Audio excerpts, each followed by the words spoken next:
18.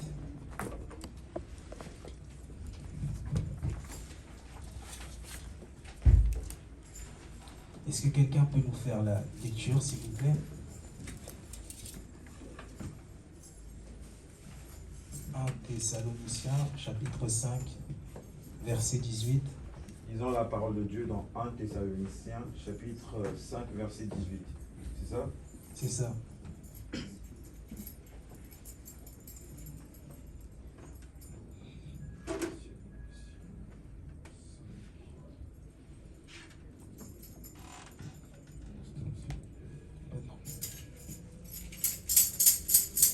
Lisons la parole de Dieu dans 1 Thessaloniciens, chapitre 5, verset 18.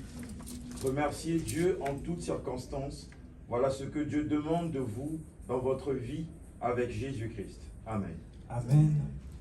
Je lis aussi ma version. 1 Thessaloniciens chapitre 5 verset 18.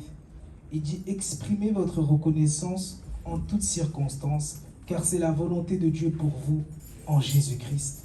Amen. Amen. Ici, au travers de cette parole, on peut voir que c'est Paul qui exhorte l'église de Thessalonique, mais tu peux remplacer cette église par toi. Et là où Dieu est en train de te dire, à toi Séphora, à toi la diaconesse Adré, à moi-même, à la sœur Oveta, là où tu es, exprime ta reconnaissance en toutes circonstances. Autrement, rends grâce à Dieu continuellement, car c'est sa volonté. Dieu veut qu'on puisse reconnaître, en fait, comme l'Esprit pouvait le dire tout à l'heure, reconnaître, ou autrement, l'action de grâce, c'est tout simplement reconnaître les bontés de Dieu. C'est reconnaître que nous étions faibles et c'est par la grâce de Dieu qu'on est fort. C'est reconnaître qu'on n'avait pas, mais c'est Dieu qui nous a donné. Et Dieu, constamment, c'est ce qu'il veut, en fait.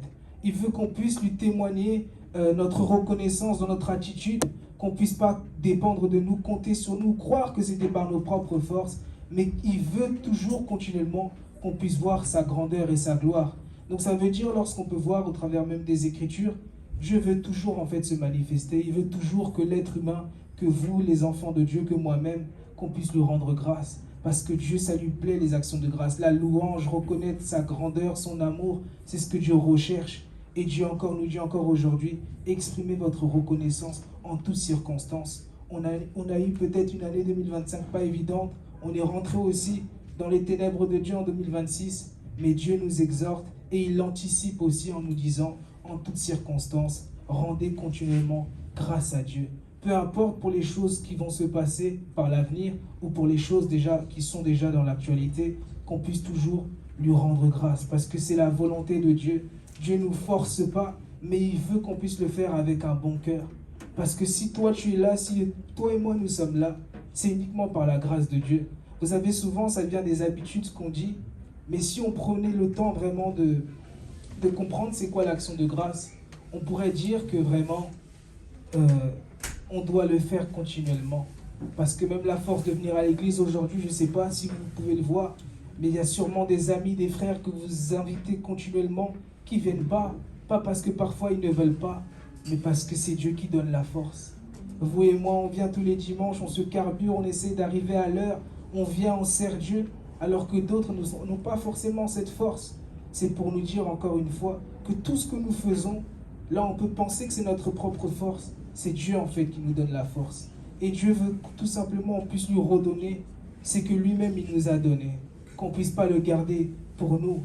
Qu'on puisse lui dire, Seigneur, merci pour tout ce que tu nous as donné. Merci aussi pour tout ce que tu ne nous as pas donné. Parce que finalement, Dieu, c'est un Père. Et il peut des fois ne pas donner parce que tout simplement c'est pour nous protéger. Mais nous, très souvent, on boude Dieu, ou on ne comprend pas forcément ce que Dieu veut pour nous, et on décide de ne plus lui rendre grâce. Or, Dieu nous dit toujours de continuellement lui rendre grâce en tout temps, en toutes circonstances, parce que c'est sa volonté. Amen. Amen. Il y a encore un autre verset que je peux nous partager encore aujourd'hui. C'est toujours l'apôtre Paul qui exhorte aux différentes églises dans le livre d'Éphésiens chapitre 5 à partir du verset 20.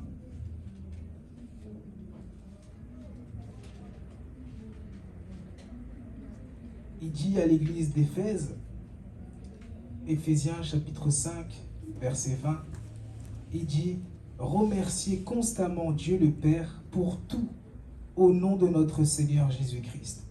Je relis, il dit, remerciez constamment Dieu, le Père pour tout, au nom de notre Seigneur Jésus-Christ. Ça veut dire encore une fois ici, il exhorte encore une autre église qui est toujours cette image de toi et moi. Il nous dit encore de rendre encore continuellement grâce à Dieu pour tout ce qui peut nous arriver. Et voilà, hier on a eu un merveilleux culte par la grâce de Dieu. On a célébré nos 3 ans et Dieu encore nous dit encore de lui remercier pour tout. Pour ce qu'on n'a pas vu hier, pour ce qui était parfois frustrant, pour les choses qui ne se sont pas bien passées, qu'on puisse encore lui dire, Seigneur, merci pour tout. Si moi je peux donner mon témoignage, j'étais peut-être pas là avec vous durant tout le culte, mais j'ai beaucoup appris lorsque j'étais avec les enfants. J'ai beaucoup apprécié aussi le fait d'avoir vu des frères que j'avais pas vus depuis longtemps. Et je me suis dit, hier comme je pouvais le dire à une sœur, c'est que ce que j'ai gardé, c'est de me dire que Dieu m'a comblé en fait. Même par le peu que j'ai pu avoir et peut-être que j'ai pas pu tout avoir, mais j'ai dit merci à Dieu parce que ça m'avait comblé. Et c'est ce que Dieu veut aussi en fait. Peu importe ce qui s'est passé, qu'on n'a pas vu, qu'on puisse encore lui dire merci. Parce que c'est ça la volonté de Dieu. Qu'on puisse lui dire merci, merci encore et encore. Parce que même pour notre bien-être à nous, ça va nous aider en fait dans notre marche avec Dieu. Vous savez, souvent lorsqu'on va dans les enseignements, Papa Vivian parlait du Saint-Esprit, peut toujours nous répéter qu'il y a des tribulations avec le Seigneur. Et même lorsqu'on a eu notre moment où on pouvait parler de l'amour de Dieu, l'amour inconditionnel, on pouvait voir qu'il n'y a pas que des roses, mais il y a aussi des épines. Mais c'est durant ces épines-là qu'il faut encore continuer aussi à dire à Dieu continuellement, merci Seigneur pour tout ce qui peut se passer. Actuellement, vous pouvez le voir, il y a beaucoup de gens qui sont morts en ce début d'année et l'Esprit pouvait le dire au travers de son serviteur. Mais vous allez voir que les gens aujourd'hui n'osent plus dire merci à Dieu, mais seulement pourquoi Dieu, pourquoi Dieu, pourquoi Dieu. Mais la Bible a été claire qu'il va y avoir des morts, il va y avoir des épidémies, il va y avoir des guerres, il va y avoir toutes ces choses. Mais pourquoi on ne continue pas à continuellement rendre grâce à Dieu? Parce que la parole, tout simplement, ne s'est pas installée dans nos cœurs. Et Dieu veut que cette parole soit dans notre cœur, en fait. Qu'elle soit écrite sur la table de notre cœur. Comme il pouvait le faire avec Moïse, il a donné une image d'écrire sur les tables de pierre. Mais autrement, cette image-là, si on va dans le prophétique, c'est simplement dans notre cœur. Il voulait que le peuple puisse écrire ces commandements-là dans leur cœur, afin qu'ils n'oublient pas que peu importe ce qu'on va traverser, le Dieu d'Israël est là en fait.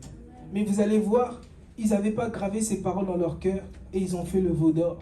Et ils pouvaient renier Dieu. Et c'est parfois ce que toi et moi on fait. On peut blasphémer par le Saint-Esprit, contre le Saint-Esprit, parce qu'on ne dit pas merci à Dieu. On ne reconnaît pas des fois la main de Dieu. Même que ça soit dans les ténèbres ou dans la lumière, on reconnaît que Dieu lorsque c'est la lumière.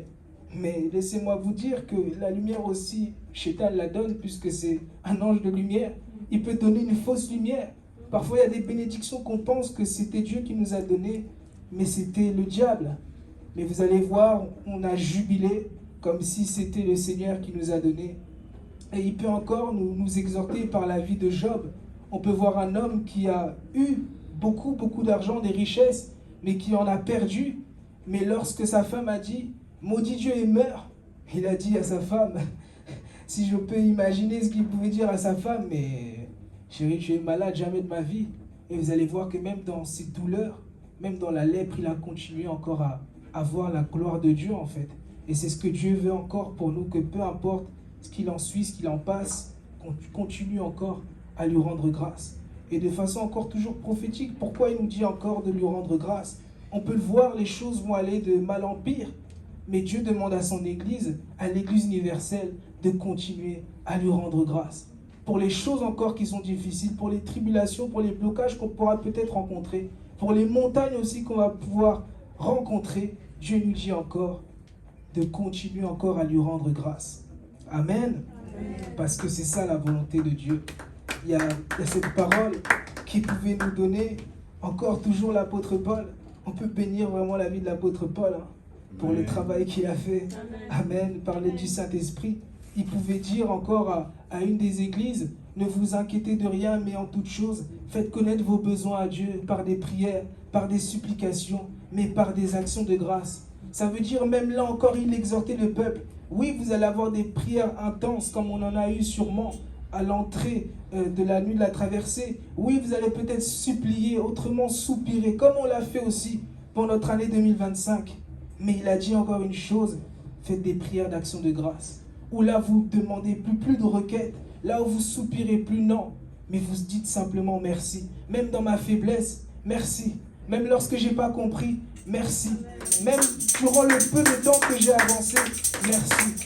Et c'est ça des fois qui peut nous manquer, à nous les enfants de Dieu, parce qu'on s'arrête seulement sur la prière et sur la supplication, mais on oublie les actions de grâce. Alors que Dieu dit, c'est la volonté du Père. C'est sa volonté qu'on puisse lui dire merci. Comme il pouvait déjà toujours nous le dire, des fois c'est lui qui nous éprouve. C'est pas toujours Chétan. Des fois il tente. Je ne dirais pas tenter, mais il nous éprouve. Comme il a pu le faire pour Abraham. Si vous allez dans le livre de Genèse, vous allez voir, on dit que Dieu a éprouvé Abraham en essayant de lui prendre Isaac. Donc Dieu peut aussi nous éprouver pour voir, mais aussi pour qu'on puisse voir que finalement, on n'est pas fort seul, qu'on a besoin de lui. Vous savez, il y avait un homme qui pouvait dire, si on retire un poisson de l'eau, il meurt.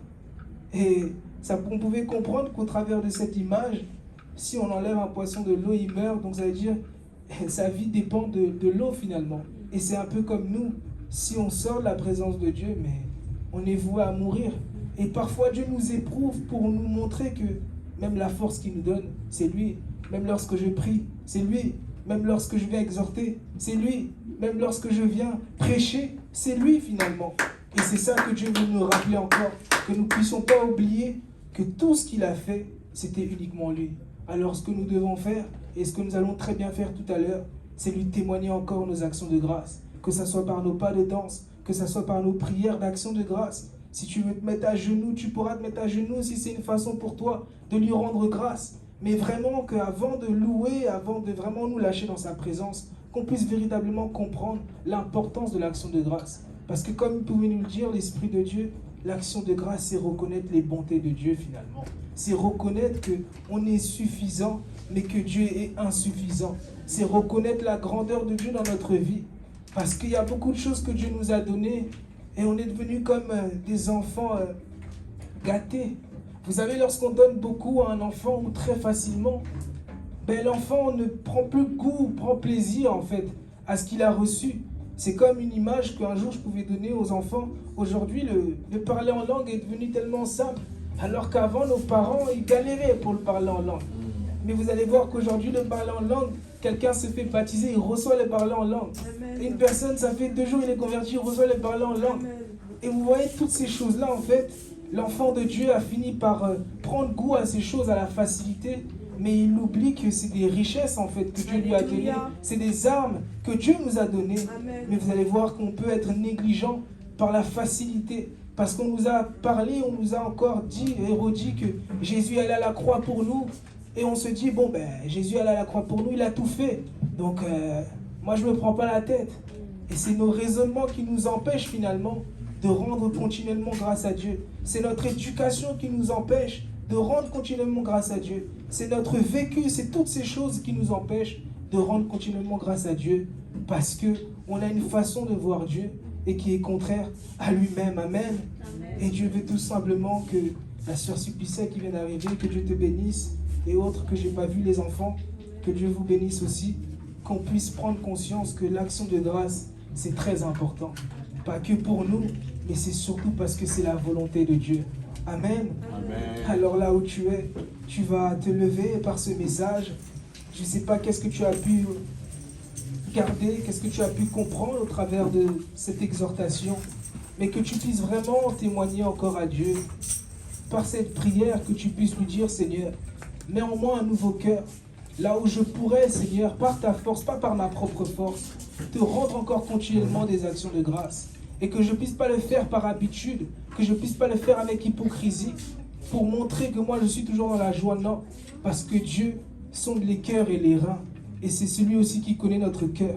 Alors là où tu es de tout cœur, tu vas lui demander la force de lui rendre continuellement des actions de grâce, même dans les difficultés, que tu puisses reconnaître qu'il est grand.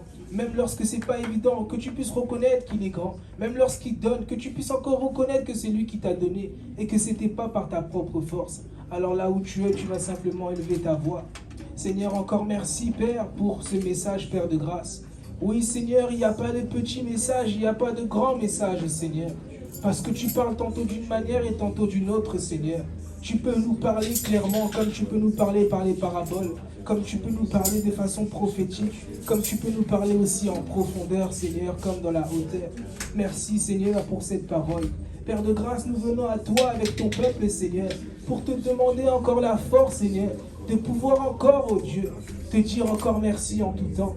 Et nous voulons encore, Seigneur, que tu puisses nous aider à reconnaître tes bontés, même dans l'adversité, à reconnaître, Seigneur, pas avec seulement nos mains, pas seulement avec notre pensée, mais aussi avec notre âme, Seigneur, que notre âme puisse te louer véritablement, que notre cœur puisse te témoigner notre amour et notre reconnaissance, et que notre corps, Seigneur, comme David pouvait le faire, Seigneur, que nous puissions aussi te témoigner, Père de grâce, et que notre esprit aussi, Seigneur, puisse savoir que l'Éternel est vivant, et il se lèvera le dernier sur notre vie.